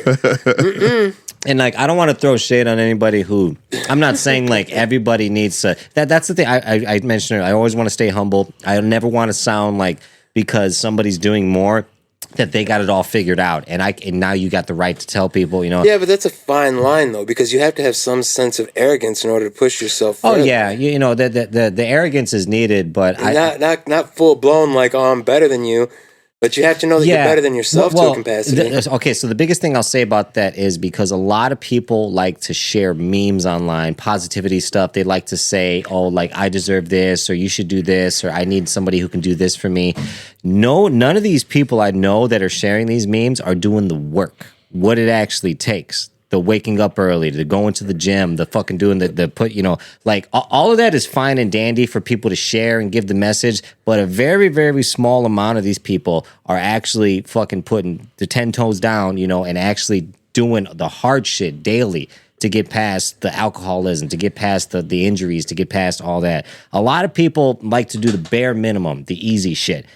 I'll share a meme. might motivate somebody because it's easy. I could find a meme right now and share that shit and pat myself on the back and say, "Look at me, everybody, I'm doing well." You know what I mean? Right. There's a very, very small amount of people like yourself who are like just every day fucking battle. Get up, you know? get out, go do something positive for yourself. Yeah. I say it in every single video because that's exactly what I'm doing. Is I'm getting up, getting out, and doing something positive for this broke ass body I got. Yeah, and like I said, I can't throw shade on people that don't want to do that because not everybody is like made or has aspirations to do that. You know, not everybody's gonna fucking be great. Not everybody wants that fucking championship title. You know, how many people that are like aspiring writers and they want to get their name out there, they want to get their word out there, they want to get their books out there, they want to get their writings out there, right? And they have an abundance of them, but they have nowhere to submit it to, or they keep getting let down and shot down. You know what I mean? I go to the gym every single fucking day. Damn near twice a day, and I work out even with all these physical ailments and setbacks. I still have a hard time myself writing. Getting that self-discipline to write just even 30 minutes, 20 minutes a day, that is a huge struggle for me. It's easier for me to pick up a weight and grind through whatever pain I have that day physically than it is for me to put a pen to the paper or text it out, even talk to text, like to write my own story. And I have nothing but opportunity and time on my side. But it's that lack of ambition, that drive for that thing specifically. So yeah, learning how to rechannel your willpower, that in itself is a whole life lesson. Because you can see I got the willpower there by what I do in my daily actions. But I still, it's not a fear, but it's just that piece of that sloth that still lives inside of me. Yeah. You know, just that procrastination. If writing is so easy, then I can just procrastinate on it. But then if I never do it, it's never going to happen. And I should be way further along than I am right now. And I'm only on chapter 6. And I should be way further along. I feel like I should be close to done with the book. But at the rate I'm going, it won't be done until next year. Oh, yeah. Dude, books, anybody I know that has ever tried to dive into anything like that, you're talking years of writing. Oh, yeah. Because you always find more to a story or a rewrite, or you're always trying to add something. Yeah. My first time I was published, I had to win a contest for it. And that story was published in, oh shit, it's been a long time now. It was published, I want to say, about 12 years ago, I think. Yeah, you were in college, right? I was in college when I did it, because it was my college that I won the contest for, to have it published. And so I think it was about 12 years ago, but I had wrote it about 7 years before that. I wrote it way before that. Yeah. I remember I was working at UPS at the time, and I was writing in my car waiting for my coworker to get off. I had an idea, started to write it down, came a whole thing. But then between getting it edited, between me having to rewrite it again because the edit completely destroyed my soul. Oh my God. Dude, they ripped me a fucking new one. I have never had my feelings hurt that bad. Dude.